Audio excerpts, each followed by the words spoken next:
ఒకటి కాదు, రెండు కాదు, ఎన్నో ప్రత్యేకతలు ఉంటాయి. ఈ అక్షయ తృతీయ రోజున మనం ఏం చేసినా సరే ఫలితం అక్షయమవుతుంది, అంటే నిత్యము వస్తూనే ఉంటుంది. అంతటి గొప్ప రోజైన అక్షయ తృతీయ రోజున పూజ ఏ విధంగా చేసుకోవాలి, ఎటువంటి పనులు చేయడం వలన మనకు అంతా మంచి జరుగుతుంది అనే విషయాలను ఈ వీడియోలో తెలుసుకోబోతున్నాము. అక్షయ తృతీయ రోజున మనం ప్రత్యేకంగా లక్ష్మీదేవి అనుగ్రహం కోసం పూజలు చేస్తాము. లక్ష్మీదేవి అనుగ్రహం పొందాలి అంటే ముందుగా చేయవలసింది శుచి, శుభ్రత. ఈ రెండు పాటిస్తూ పూజ చేసుకుంటే తప్పకుండా లక్ష్మీదేవి మన ఇంట్లో తిష్ట వేసుకొని కూర్చుంటుంది.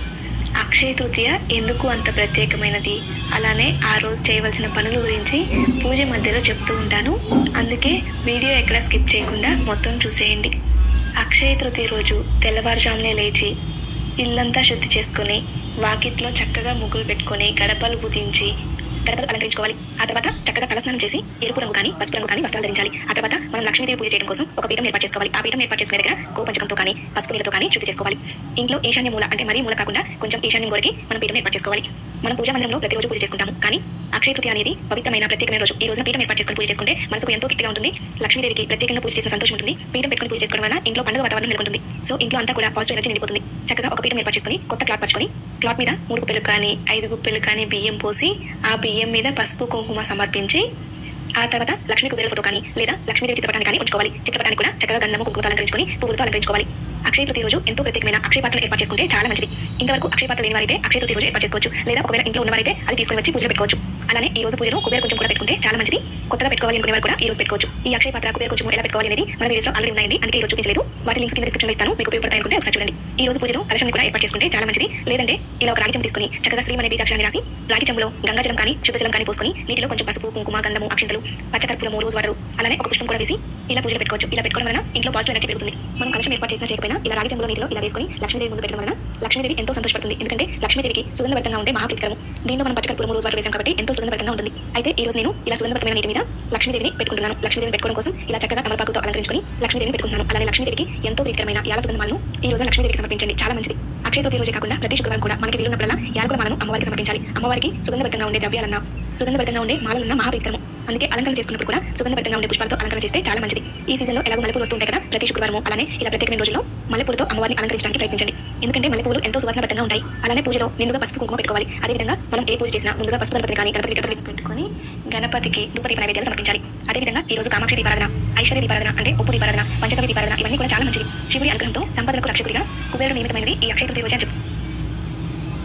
లక్ష్మీదేవికి ఎంతో ప్రీతికరమైన ఎంతో మంగళకరమైన బంగారం కొనుక్కొని వచ్చి లక్ష్మీదేవికి అలంకరించి లక్ష్మీదేవి పూజలో ఉంచుకొని పూజ చేస్తాము. అలా ఈ రోజు బంగారం కొనడం వల్ల ఫలితం అక్షయం అవుతుందని, అంటే మనకి ఎప్పుడు బంగారం వస్తూనే ఉంటుంది అని చెప్పి నమ్ముతాము. అయితే బంగారాన్ని తప్పకుండా కొనుక్కోవాలని నియమం లేదు, ఎందుకంటే ప్రతి ఒక్కరికి అటువంటి అవకాశం ఉండదు. అందుకే బంగారం లాంటి మంగళకరమైన వస్తువులు ఏవైనా కొనుక్కొని తెచ్చుకొని పూజలు పెట్టుకొని పూజ చేసుకోవచ్చు. ఈ రోజు మనం ఏం చేసినా ఫలితం అక్షయం అవుతుంది అని చెప్పుకుంటాం కదా, అందుకే పూజలో తప్పకుండా మంగళకరమైన వస్తువులు పెట్టుకోండి, చాలా మంచిది. మంగళకరమైన వస్తువులు పెట్టుకోవడం అంటే మన పూజలు పెట్టుకోవడమే కాదు, మన మనసు కూడా మంగళంగా ఉండాలి, అంటే ఎంతో పవిత్రంగా ఉండాలి. ఎంతో పవిత్రతో ఎంతో మంగళకరమైన ఆలోచనతో పూజ చేయాలి. ఈ రోజు పూజలో తమలపాకుల మీద ఇలా మంగళకరమైన వస్తువులు పెడుతున్నాను. ఒకవేళ కుబేర కుండలు ఉంటే వాటిలో కూడా పెట్టుకోవచ్చు. అదేవిధంగా చిన్న చిన్న గిన్నెలో ధాన్యము, ఉప్పు, పప్పు అలా అన్ని కూడా పూజలు పెట్టుకోవచ్చు. ఎందుకంటే ఏది ఉన్నా లేకపోయినా మనం ప్రతిరోజు బ్రతకడానికి కావాల్సింది ఆహారం, వాటికి సంబంధించిన ధాన్యము అన్ని కూడా పూజలు పెట్టుకుంటే మనకి ఎటువంటి ధాన్యాలకు లోటు ఉండదు. అలాగే ఈ రోజు ఎటువంటి దుర్ముహూర్తాలు, వజ్రాలు ఉండవు. ఈ రోజు మొత్తం కూడా శుభకార్యాలు జరిపించుకోవచ్చు. అంటే అక్షయ తృతీయ తిథి ఉన్న వరకు ఎటువంటి వజ్రాలు ఏమీ ఉండవు. త్రేతాయుగం మొదలైంది విష్ణు స్వరూపమైన పరశురాముడు జన్మించింది కూడా అక్షయ తృతీయ రోజే అని చెప్తారు. అలాగే శ్రీకృష్ణ సోదరుడు బలరాముడు జన్మించింది కూడా అక్షయ తృతీయ రోజే. పాండవులకు అక్షయ పాత్ర లభించింది కూడా అక్షయ తృతీయ రోజే అని చెప్తారు. పాండవులకు ఏ విధంగా అక్షయ పాత్ర లభించింది అని కూడా వీడియో షేర్ చేశానండి, దాన్ని కూడా కింద డిస్క్రిప్షన్లో ఇస్తాను, మీకు ఉపయోగపడుతుంది అనుకుంటే ఒకసారి చూడండి. అదేవిధంగా మనందరికీ తెలుసు కదా, ద్రౌపదికి చీర ప్రసాదిస్తారు శ్రీకృష్ణుడు. అంటే కురుసభలో తనకు జరుగుతున్న అవమానానికి నివేదికంటూ చేతులు జోడించి వేడుకున్న ద్రౌపదికి దేవదేవుడు అక్షయంగా చీరను ప్రసాదించింది కూడా ఈ అక్షయ తృతీయ రోజే. మహాభారత కావ్యాన్ని వేదవ్యాసుడు రాయడం ప్రారంభించింది కూడా ఈ అక్షయ తృతీయ రోజే. అదేవిధంగా శివుని జటాజుటం నుండి భూలోకానికి గంగ చేరింది కూడా ఈ అక్షయ తృతీయ రోజే. ఇలా చెప్పుకుంటూ పోతే చాలా ప్రత్యేకతలు ఉన్నాయి. ఈ రోజున కుబేర అష్టోత్తర శతనామావళి, శ్రీ లక్ష్మీ అష్టోత్తర శతనామావళి, గోవిందనామాలు, శ్రీ వెంకటేశ్వర స్వామి అష్టోత్తర శతనామావళి తప్పకుండా చదువుకోండి. ఈ రోజు లక్ష్మీదేవికి నిండుగా చీరతో తాంబూలం సమర్పించాలి. ఒకవేళ చీర పెట్టుకోలేని వారు 2 జాకెట్ ముక్కలు పెట్టుకోవచ్చు. 2 జాకెట్ ముక్కల మీద 2 తమలపాకులు పెట్టి పసుపు, కుంకుమ, వక్క, ఖర్జూరము, పూలు, పండ్లు, గాజులు అన్ని పెట్టి నిండుగా తాంబూలం సమర్పించి నమస్కరించుకోవాలి. అదేవిధంగా ఈ రోజు పంచగవ్య దీపారాధన చేస్తే చాలా మంచిది. అయితే పంచగవ్య దీపారాధన చాలా త్వరగా కొనెక్కుతుంది. మనం అన్ని చదువుకునేసరికి సమయం పడుతుంది కాబట్టి ఇలా చివరిలో పంచగవ్య దీపారాధన చేసి ధూపం చూపించవచ్చు. సింహాచలంలో వరాహలక్ష్మీ నరసింహస్వామి నిజరూప దర్శనం అక్షయ తృతీయ రోజు మాత్రమే లభిస్తుంది. అక్కడ సంవత్సరం పొడవునా చంద్రపూతతో స్వామివారిని కప్పి ఉంచుతారు. అక్షయ తృతీయ రోజున నిజరూప దర్శనం దొరుకుతుంది. అదేవిధంగా బద్రీనాథ్ ఆలయాన్ని చలికాలం తర్వాత తిరిగి తెరిచేది కూడా ఈ అక్షయ తృతీయ రోజే. పూరి క్షేత్రంలో జగన్నాథుని రథ నిర్మాణాన్ని కూడా అంకురార్పణ చేసింది అక్షయ తృతీయ రోజే. ఇంతటి ప్రత్యేకత కలిగిన ఈ రోజున మనం ఏం చేసినా అక్షయం అవుతుంది అనడానికి సందేహమే లేదు. లక్ష్మీదేవికి ఎంతో ప్రీతికరమైన ఆవు పాలతో చేసిన ఏదైనా నైవేద్యాన్ని అలానే పళ్ళ నైవేద్యంగా సమర్పించి కర్పూర విరాజం సమర్పించాలి. ఈ రోజు ఏ పని చేసినా విజయవంతం అవుతుంది అని చెప్తారు. అదేవిధంగా పూజలే కాకుండా దాన ధర్మాలు చేస్తే కూడా చాలా మంచిది. పూజల ఫలితం ఎలా అయితే అక్షయం అవుతుందో దాన ధర్మాల యొక్క ఫలితం కూడా అలానే అక్షయం అవుతుంది. మనకి వైశాఖ మాసంలో ఎండలు మండిపోతూ ఉంటాయి. అందుకే ఎండ తాపాన్ని తగ్గించే మజ్జిగ, పానకము, చెప్పులు, గొడుగు ఇటువంటి దానం చేస్తే చాలా మంచిది. అదేవిధంగా మన వీలుని బట్టి మామిడి పండ్లు, వస్త్రాలు, చందనం అవి కూడా దానం చేయవచ్చు. ఒకవేళ దానం చేసేంత పరిస్థితి లేదు అనుకునేవారు చక్కగా చల్లని మంచినీళ్ళే ఎవరికైనా దానం చేయండి. మంచి మనసుతో చల్లని మంచినీళ్ళు ఇచ్చినా సరే ఫలితం అనేది అక్షయమవుతుంది.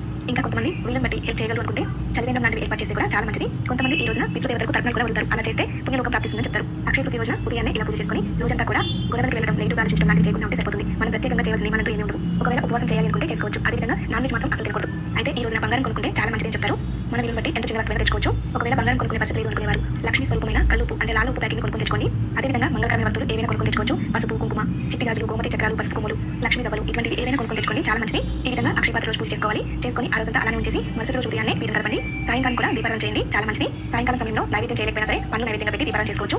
మరుసటి రోజు ఉదయాన్నే కూడా దీపారాధన చేసి దీపారాధన కొన్ని తర్వాత పూజ పీఠాన్ని కలపండి. పీఠం కలిపిన తర్వాత పీఠం మీద ఉన్న అక్షయ పాత్ర, కుబేర కొంచెం ఈ రెండు కూడా మందిరంలో పెట్టేసుకోవచ్చు. అమ్మవారి ఫోటో, విగ్రహాలు ఇవన్నీ కూడా మందిరంలో పెట్టేసుకోవచ్చు. రాగి చెంబులోని నీటిని ఇల్లంతా ఒకసారి చల్లుకొని మిగతా నీటిని తులసి కోట్లో కానీ లేదంటే ఏదైనా చెట్టు మొదట్లో కానీ పోయాలి. అలా ఇల్లంతా చల్లడం వల్ల ఇంట్లో పాజిటివ్ ఎనర్జీ ఉంటుంది. అదేవిధంగా అమ్మవారికి సంబంధించిన తాంబూలాన్ని మనం స్వీకరించవచ్చు. ఆ బ్లౌజ్ పీసెస్ మనం కుట్టించుకోవచ్చు. అదేవిధంగా పండ్లు మనం తినవచ్చు. దాంట్లో మనం తినలేవి ఉంటే జల్లు పెట్టాలి, అంటే పారి నీటిలో కలపాలి. అయితే తాంబూలాన్ని మన పూజ అవగానే నైవేద్యం స్వీకరించేటప్పుడు తాంబూలాన్ని కూడా తీసుకోవచ్చు. అదేవిధంగా పూజలో పెట్టుకున్న మంగళకరమైన వస్తువులన్నీ కూడా మళ్ళీ మనం పూజలో ఉపయోగించుకోవచ్చు. ఈ రోజున మనకి వీలుంటే మన పరిస్థితిని బట్టి ఎవరైనా ఒక్క ముత్తైదుని పిలిచి తాంబూలం ఇవ్వండి. చాలా మంచిది. తాంబూలం ఇవ్వాలి అనుకుంటే ఉదయం పూజ అవగానే ఇవ్వచ్చు, లేదా సాయంకాలం సమయంలో ఇవ్వచ్చు. జాకెట్ ముక్క, పసుపు, కుంకుమ, పూలు, పండ్లు, గాజులు ఇవి పెట్టి తాంబూలం ఇవ్వచ్చు. అలానే పంచగవ్య దీపారాధన కొన్ని తర్వాత దాన్ని బొట్టుగా పెట్టుకోండి. చాలా మంచిది. ఒకవేళ ఇవన్నీ ఏమి చేయలేము అనుకునేవారు చక్కగా అమ్మవారి చిత్రపటాన్ని పెట్టుకొని ఐశ్వర్య దీపం వెలిగించుకోండి. అలానే పంచగవ్య దీపాలు వెలిగించుకోండి. చాలు, అంతా శుభం జరుగుతుంది. ఐశ్వర్య దీపం ఎలా వెలిగించుకోవాలి అని కూడా మన వీడియోస్ మీకు నచ్చినట్లయితే లైక్ చేయండి. మీ స్నేహితులకి, బంధువులకి షేర్ చేయండి. మరిన్ని వీడియోస్ కోసం మన ఛానల్ సబ్స్క్రైబ్ చేసుకోండి. ధన్యవాదాలు.